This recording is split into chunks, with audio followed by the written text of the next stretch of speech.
السلام عليكم، مرحبا بكم في قصة جديدة من القصص ديالنا.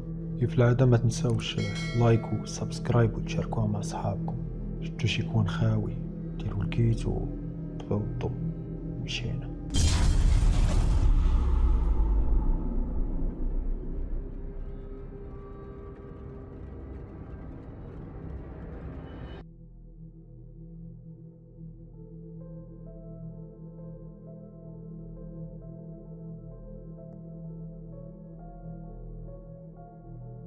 بسم الله.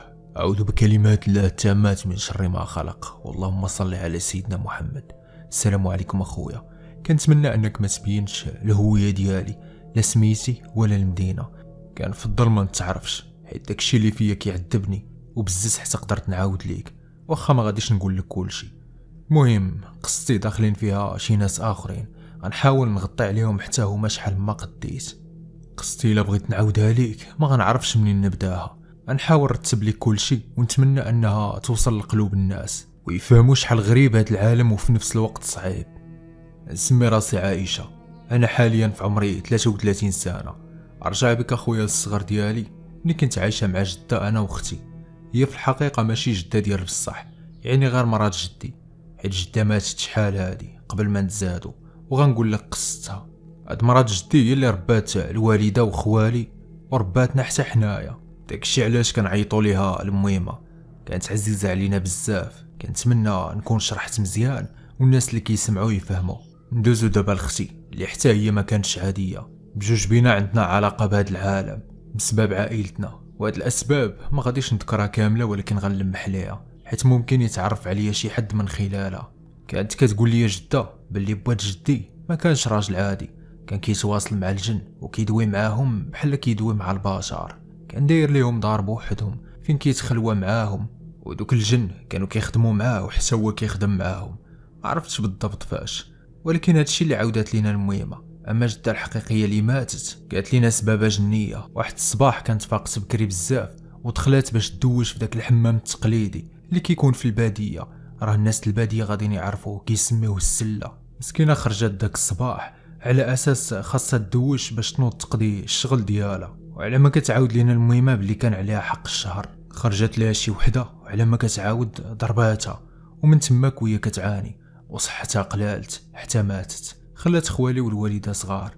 تزوج جدي بهاد المراه اللي كنقولوا عليها جده اولا المهمه، وما كانتش كتولد ولكن رباتهم بحال ولادها ولا اكثر. اللي نقدر نقول لك على عائلتي هما مع الاسف كيتعاطاو للسحر. هادشي اللي نقدر نقوله. رجعوا دابا ليا انا منين حليت عيني وانا ديما كنشوف واحد المراه مع جدها في الكوزينه. ملي كتكون كتشقى كتكون ديك المراه واقفه حداها وكتشوف فيا. في الاول كان كيحسب لي بلي ديك المراه صاحبتها اولا شي جاره ديالنا، ومن بعد عرفت بلي بوحدي اللي كنت كنشوفها. باش نوصف لك اخويا المراه اللي باقا صورتها حتى لدابا بين عينيا، طويله بزاف وديما لابسه الابيض وكتغطي راسها ويديها، كيبان غير وجهها، ما كتحركش بحال الا جامده. عينيها ما كيرمشوش، غير كتشوف فيا وصافي. ملي كنت كنشوفها مع جدة كنرجع في حالي للبيت. الاخت ديالي كيف ما قلت ليك حتى هي كانت مقيوصه. هي كانت كبر مني ب8 سنين. ديك الوقيته انا كانت عندي 7 سنين وهي عندها 15 عام. كان عزيز عليها الخروج بزاف، ما كتدخلش للدار حتى كتقرب المغرب، العكس ديالي كنت حدوديه وعزيز عليا الدار. المهم لشي ظروف شخصيه تربينا في الكنف ديال جدة. كانت دايره جهدها كامل باش تربينا احسن تربيه. قرينا داكشي اللي قسم الله، ما كملتش القرايه ديالي ودخلت كنتعلم الفصاله والخياطه. كنت باغا نترزق بها. اما اختي اللي كيجي يطلب يديها ما كتيسرش ليها الامور وما كيكملش داك الزواج. كان ديك الساعه بدات كتنطق وكتدوي لينا بصوت راجل. كل ليله كتفيقنا مخلوعين وكتبدا تغوت لينا جيبوا لي الدم جيبوا لي الدم. كانت كتموت على ريحه الدم. كنقسم لك بالله اخويا في العيد كتسلخ لينا هي وكتمشي لعند الجيران تسلخ ليهم حتى هما، وكتبقى الدور وتحضر الذبايح كاملين ديال الحومه. ما كنشوفوهاش كاع نهار العيد، كتغبر حتى كيساليو الذبايح عاد كترجع. دابا هادشي اللي كنعاود ليك ممكن يجيك عادي، ولكن والله تا اصعب عيشه هي تعيش معاهم. انا كيف قلت ليك ديما وليت كنجلس بوحدي، ما عنديش صحابات وما كنتش كنخرج نهائيا. كنبقى بوحدي في البيت وكنتعلم الفصاله. وليت ديما كنكون جالس حتى كنحس بشي يد كتحط عليا، يد ديال بصح يعني ما كنتوهمش. كنحس بكتفي تقل عليا. ملي كندور ما كنلقى والو، كيعاود داكشي يقاسني في الكتف الاخر. كنبقى نقرا القران حتى كيمشي. من بعد وليت كنشوف شي حاجه كحله كتبقى تدور ليا في البيت، كيرجع مظلم، وهادشي واخا يكون نهار واخا يكون الضو شاعل كيظلم ليا البيت بدون سبب. ملي كنشوف داك الخيال كنبقى نقرا القران حتى كترجع جده ولا اختي، عاد كنرتاح شويه. المشكل واخا كيوقع ليا هادشي وانا بوحدي وكنقول المره الجايه غنخرج معاهم، كنعاود نلقى راسي ساده عليا بحال شي حاجه كتحبسني في داك البيت. داكشي جاد عليا بزاف. ملي كانت عندي 17 عام وليت ديما كنفيق بالليل بشي حد كيقمشني، وكنوض في الصباح وكنلقى دوك القماشي في نفس البلاصه. وهادشي ما كنبغيش نقولو لجده، حيت ديك الساعه كانت حتى اختي كتعالج عند الرقات والعيالات اللي عندهم البركه وداكشي.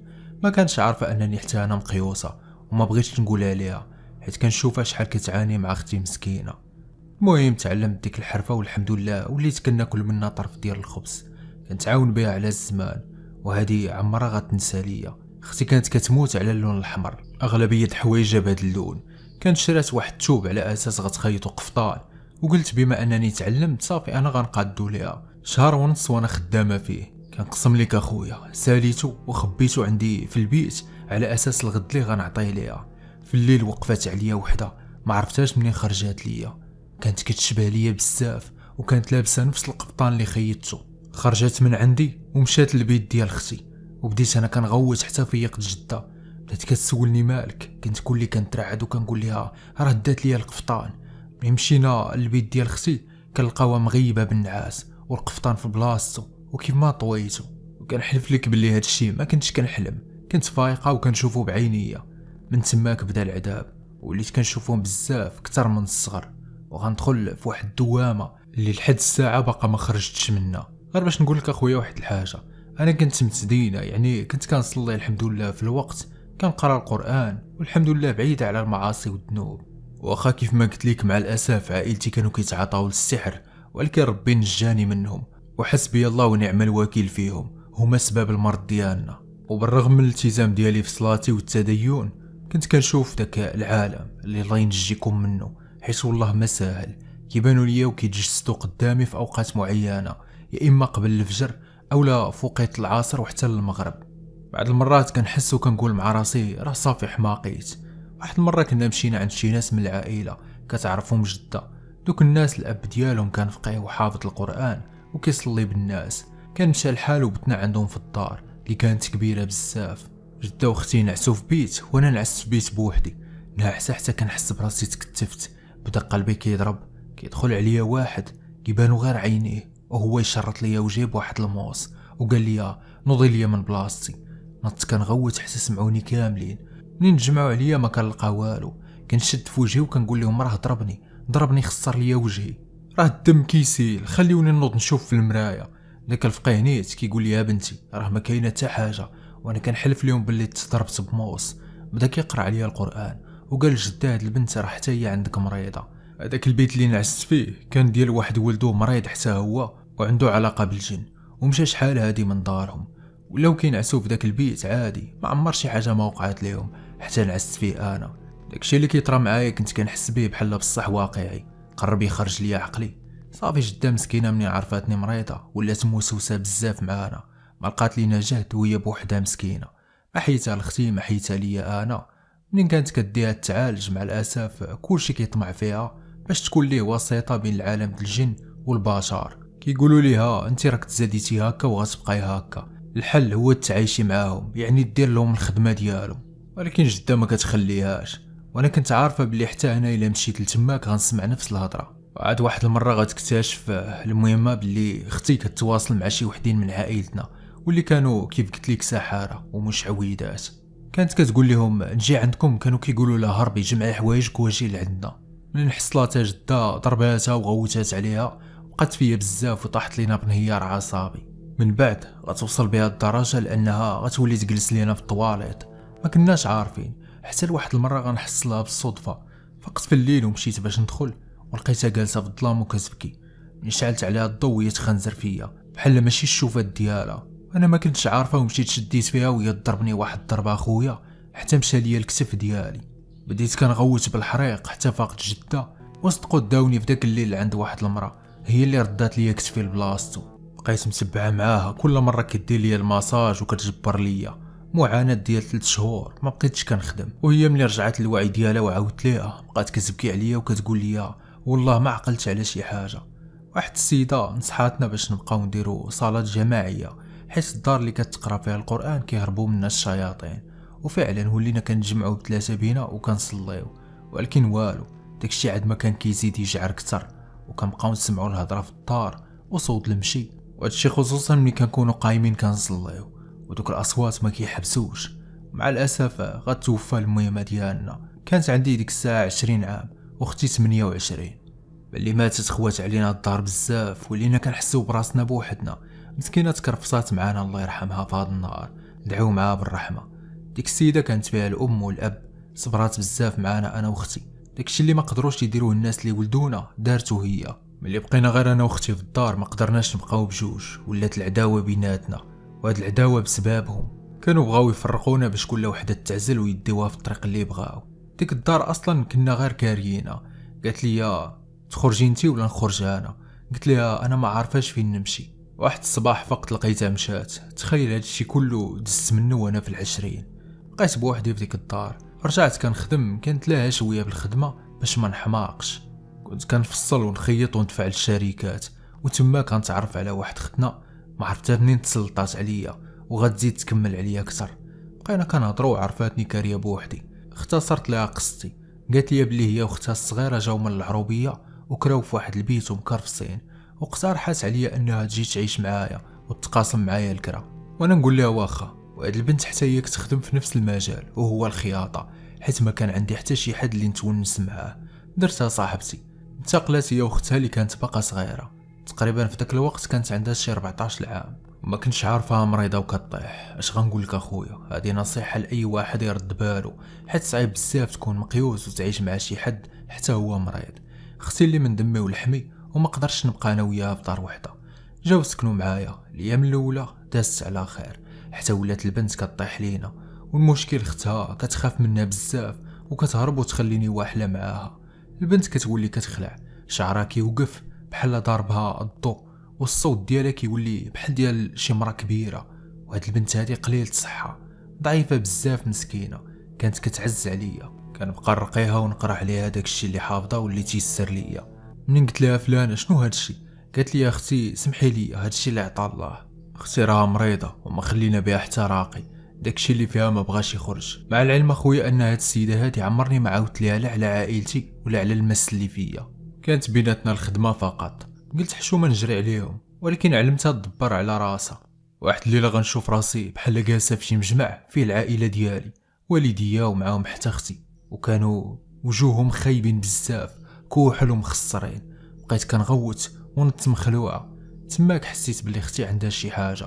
منين صوليت ليهم الغد ليه، قالت لي الام ديالي بلي مشات عندهم بديك المدينه، وتماك عرفت بلي اختارت تمشي بديك الطريق. مع الاسف ما غاديش تقطع علاقتي بها، حيت هضرت معاها من بعد. بقيت كنلومها، قالت لي انا ما عندي ما ندير، انا مريضه وما لقيت حتى شي طريق تسلكني من غير هادي. صافي قطعت معاها، خليتها دير اللي بغات. مره كنسول فيها وكتسول فيا وصافي. دازوا الايام، فيما كنسول ديك البنت واش لقات شي سكنه جديده، كدير السبه وكتقول لي دابا راه راس الشهر، راه لقيت دار فيها غير العزاره، ما عنديش باش نكري دار اخرى بوحدي.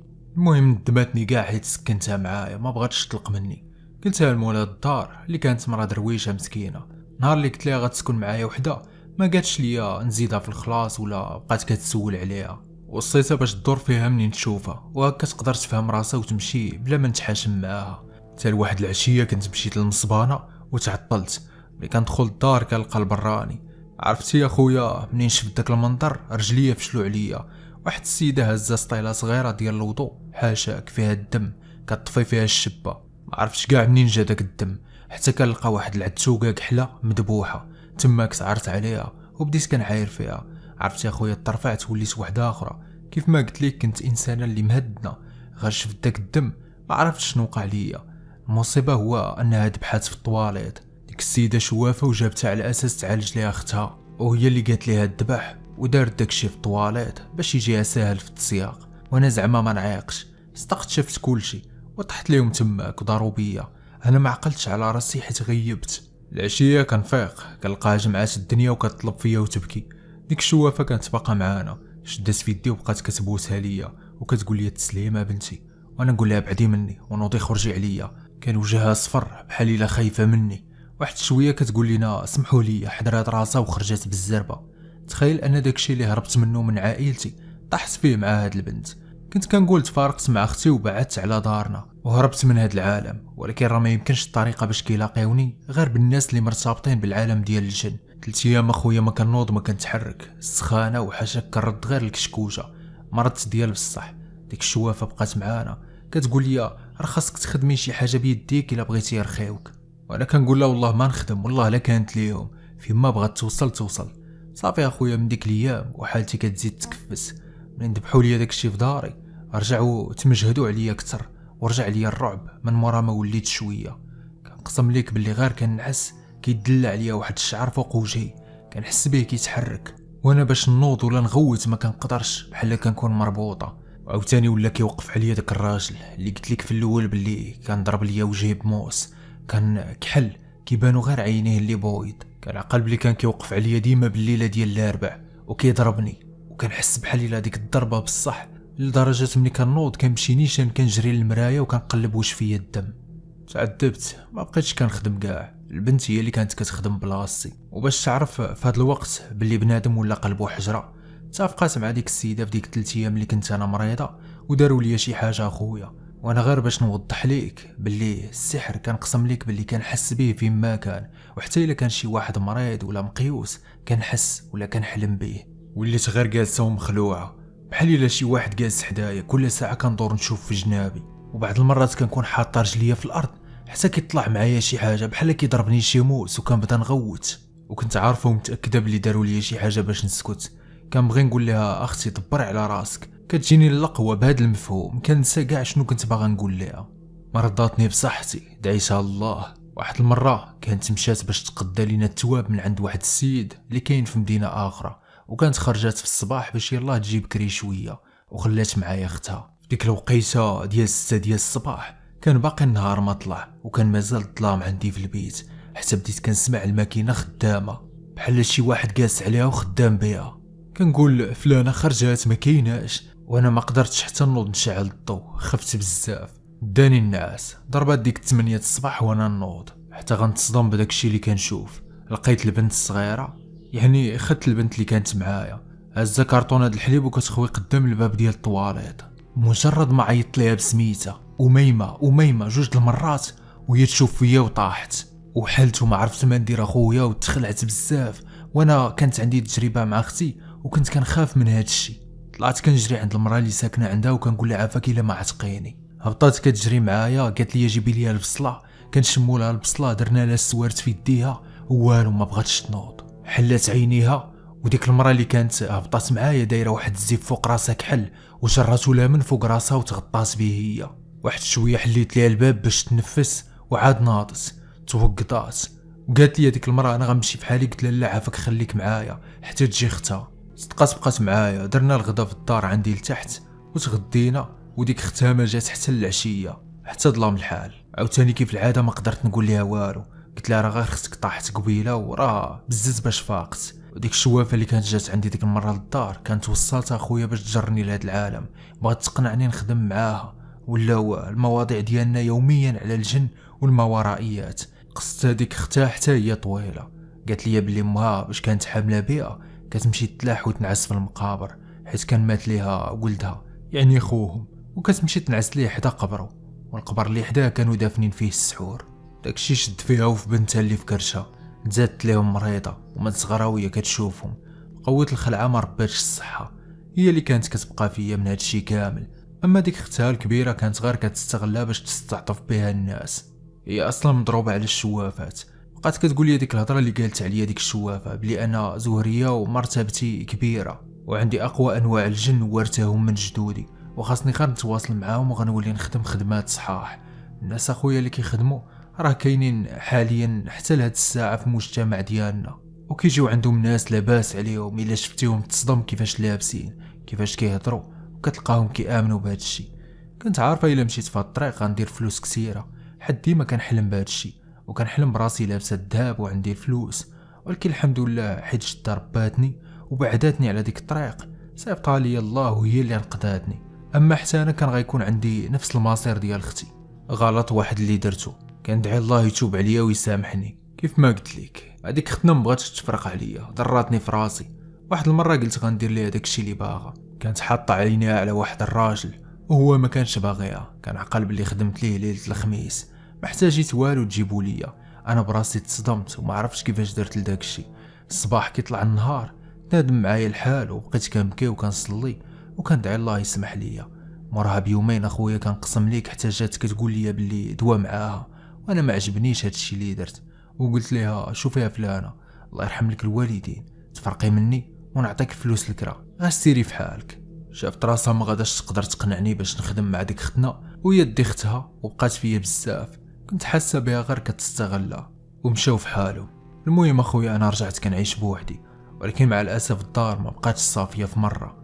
ديما كنسمع الاصوات بالليل، كنطفي الضوء كيبداو يتحركوا وكيبينوا لي بلي راهم كاينين معايا. كنت عارفاهم حيت مولا الدار اللي ساكنه فوق مني مرا كبيره وكتنعس بكري، وانا الليل كامل وانا كنسمع شي وحدين كيجريو في الدروج طالعين هابطين. كنبغي نقرا غير القران كيجيني التهديد في ودني، وراك عارف واخا يكون قلبك من الحديد كتخاف. قبل ما ندوز لك المرحله الثانيه من حياتي غندوي لك على بعض المواقف اللي جاوني غراب وبقاو ليا في الذاكره. كنت بعض المرات كنترفع ما كنبقاش نشعر براسي انا هي انا. واحد السيده كانت غادا براجلها السبيطار وهو ما كيتمشاش، زحاف من رجليه. انا كنت واقفه كنتسنى الطوبيس، وشوف سبحان الله ديما كناخذ طاكسي حتى لذاك النهار بالضبط. تعطلت مع الطوبيس شويه، داك السيد تهرس بيه داك الكرسي، القعده كانت غير ملبقه، طاح بيه مسكين. وكنقسم لك باللي ما حسيت حتى لقيت راسي هزاه بحال التربيه. وداك الراجل تبارك الله ثقيل، وانا صحتي على قد الحال. ما وعيت حتى حطيته في الكراسه اللي كيجلسوا يتسناو فيهم الطوبيس، وهو كان راجل اللي عامر يعني ثقيل بزاف. رجال وعيالات كيشوفوا فيهم مصدومين، وانا ما هضرت ما تكلمت. مره اخرى كنت غادا بشي خدمه لواحد السيده مخيطه لها شي جلالب وقفاطن، وانا ربي يشهد عليا بلي كنخدم من نيتي، غير هو كنت ما مطوراش حيت كنت عاد باديه. وانا في الطريق كنسمع في ودني ما تبيعيش. داك الصوت كان واضح بحال شي واحد كان واقف حدايا وهضر معايا. مشيت لعندها جبدات ليا الفلوس باش تعطيهم ليا وانا نعطيها القفاطن، وانا نقول ليها في الاخر لا. ما عرفتش ديك لا كيفاش خرجت ليا. وانا راجعه تلاقيت بالصدفه بواحد المراه وشراتهم عندي بثمن الدوبل ديال داك الثمن اللي كانت غتعطيني المره الاولى. خدمت معها مده وتفاهمت معها اكثر سبحان الله، وبزاف د الحوايج كانوا كيطراو انا كيجيوني عاديين بحكم ولفت. ولكن ملي بديت كنسمع القصص الناس لقيت بلي هادشي ما كيوقعش مع كلشي، الحمد لله على كل حال. واحد المره ثاني كنت غادا للفران، كنت باغا نشري الخبز، وكنقسم لك اخويا بلي دايز من حدايا واحد البوهالي وكان هاز الخبز في واحد الخنشه ديالو. جبت خبزه منهم وعطاها ليا، وداك البوهالي الناس كيخافوا منه وكيعتبروه حمق، وانا شديت منه ديك الخبزه ورجعت بحالاتي للدار. عاودت لديك المراه اللي ساكنه عندها وقالت لي عندك تاكلي منها وعندك تلوحيها خبيها. ونهار خبيتها تيسرات ليا الخدمه ديالي. تصور في يومين جاوني 3 ديال العروسات كانوا باغيني نخيط لهم حوايجهم، ولكن واخا هكاك من ناحيه اخرى تزادت المعاناه ديالي وزدت مرضت. ولات كتوقف عليا مرا دايره وشام وكتخلع وكتقول لي هاكي شدي ليا في يدي، وانا كنقول لها لا، وكتعاود تقول لي شدي فيا، وانا كنغوت وكنقول لها لا بعدي مني. كنفيق كنلقى يدي فاشله عليا وكلها كترعد. ماتت ديك المراه اللي فوق مني مسكينه، ديك مولات الدار الله يرحمها في هذا النهار. كانت اخويا حنينه بزاف وعمرها ما تشكات مني ولا قالت لي شي كلمه اللي ضراتني. جاو خوتها باش ياخذوا الدار حيت ما كانوش عندها الولاد، خرجوني من ديك الدار وكريت في بلاصه اخرى. قلت زعما غنولي شويه، ولكن داكشي تبعني حتى لتما. الليله الاولى اللي غنبات في ديك الدار الجديده وقفت عليا مرا وقالت لي انا راه ساكنه معاك هنا انا وولادي. تماك فهمت راسي، وليت في الليل كنعس بكري، ما كنديرش صداع، ما كنخويش الماء سخون من مورا المغرب، واللي تردى معاهم البال وصافي. اختي كتعاود تصوني ليا وكل مره كتطلب فيا باش نمشي لعندها، وانا كنقول لها لا ما غنمشيش لتماك. كنت اخويا شي ايام كنبقى بالجوع بكثره ما كنمرض، ما كنقدرش نطيب، وحتى الماء بعض المرات ما كنقدرش ندوزو. كنعاود ليك وكنبكي حيت ديك الايام دوزتها صعيبه بزاف. كنبقى غير ناعسه وكندعي الله وكندوي مع جده الله يرحمها، كنقول لها المهمه راه بنتك مريضه وكنحس سبحان الله بحال بصح كندوي معاها. عييت وفي الاخر مشيت لعند اختي للمدينه اللي فيها عائلتي. المهم تلاقيتها، كانت تبدلات، دارت الصحه ولات مزيانه، بقات كتعمر ليا راسي. قلت لها شوفي انا شنو ما تقولي واخا نعرف نموت وما غنخدمش معاكم، اخويا اش غنقول لك، الوالد ديالي مع الاسف وراني حشمانه نقولها كيمشي بزاف في الاضريحه، كيدير الناس الذبايح، وعاد زيد انه كيسحر، يقدر يمارس السحر الاسود وما كيهموش الناس اللي كيتآداو، ولكن تعمدت نقصدو هو ونعاود عليه المختصر حيت داخل في ديك الفتره اللي مشيت فيها لمدينتي. شافني عيني خرجوا فيا ماشي كأب ولكن كواحد كيشوف باللي عنده بنت اخرى زهريه، وراك فاهم. بقات اختي مقابلاني، ولكن المقابل هو الوساويس اللي ولاو كيديروا ليا، ما خلاونيش هانيه. دار اللي عامره شياطين، ودار اللي كيخدموا فيها ما كيتقرا فيها حتى القران، ما كتقام فيها الصلاه، كيفاش غتكون؟ الا بغيت نصلي كنمشي للجامع، ما كنلقاش شي بلاصه اللي نقدر نحط فيها جبهتي، ريحه البخور ريحه السحور في كل بلاصه. وعاد انا كيف قلت لك كنت كنحس به، يعني غير كندخل كنتزير. الوالده ديالي ما عندها كبده عليا، كانوا عندي خوتي اخرين دراري. المهم بغيت غير نقص التفاصيل ما امكن باش ما نتعرفش. كنمشي للجامع وتماك لقيت واحد الراحه ما كتوصفش اخويا، كون ما كانوش كيسدوه والله حتى نبات فيه. واحد الليله تزاد عليا المرض، كنحس بالعافيه شاعله فيا، اختي كتبخر ليا وكدهن ليا في لحمي، والوالد كيقول لي بنتي نديك غدا تزوري. كنقول ليه لا غنمشي في حالي. كيقول لي راك غتموتي غتقتلي راسك. قلت ليه نموت وما نديرش هادشي اللي باغيين نتوما صافي. ومعه هو عنده ولاد اخرين مع عيالاته بالاضافه لاختي، ما شدنيش وما وقفش ليا في وجهي، ما قدرت نكمل معاهم حتى 5 ايام. مشات معايا اختي باش توصلني، كتعنق فيا وكتبكي شويه ويطلع فيها داك الشيء اللي ما كيتحاملش معايا، وبدا كيخسر الهضره وكيسبني. ركبت انا بالزربه في الكار ما عارفه ما ندير، ورجعت لمدينتي والبيت اللي كريت، وقررت انني نصبر ونقاومهم ما امكن. كنت كنحاول نصلي واخا ما كيخليونيش، كنتلقى القران في الدار وكنقراه واخا كينكدوها عليا. تصور الليله اللي كنقرا فيها القران كنحس بحال الا كيضربوني بالحجر وبحال شي حاجه ثقيله كتحط فوق مني. داز عامين تقريبا ديال المعاناه. واحد المره بالصدفه كنسمع العيالات كيدويو على شي راقي، وقلت غنجرب نمشي عنده حيت ما كانش بعيد بزاف. بالفعل خديت الترونسبور ومشيت لعندو، وبدا كيرقيني وعاودت ليه قصتي كامله من الاول. لقيت فيه وقال لي هادشي اللي عندك ماشي ساهل، وراكي وارثه الجين الخايب والجين المزيان من عند جدودك، بالاضافه لذاك الجو اللي تزاديت فيه واللي تربيت فيه ملي كنت صغيره، حيت حتى كبرت شي شويه عاد جابتنا المهمه انا واختي. داك الراقي بقى بيني وبينه الكونتاكت، وفي كل مره كيسول فيا كيف بقيتي. بعض المرات ما كنقدرش نمشي عنده وكيدير لي الرقيه عن بعد، حتى غيكتب اننا نتزوجوا انا وياه، والحمد لله حاليا راه باقيين مزوجين ودرنا وليداتنا. وفي كل مره كيزيروني كنحاول ما امكن نبعد على الدار وعلى ولادي باش ما نأذيهمش وباش ما يشوفونيش في ديك الحاله.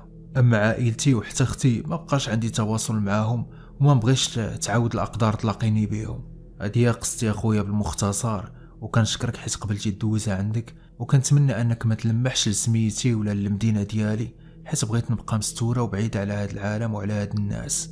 الخوت كانت هذه القصه اللي تبارطاجات معنا هذا الاسبوع هذا. كنشكر بزاف الاخت اللي صيفطاتها لينا، وكنتمنى اي واحد عنده شي قصه بحال هذه ما يترددش باش يعاودها لينا، سواء طرات ليه هو شخصيا ولا لشي واحد من عائلته. كنشكركم بزاف على حسن الاستماع. تلقاو كيف العاده في قصتنا الجايه، ومن هنا لتماك كنقول لكم تهلاو في راسكم والسلام عليكم.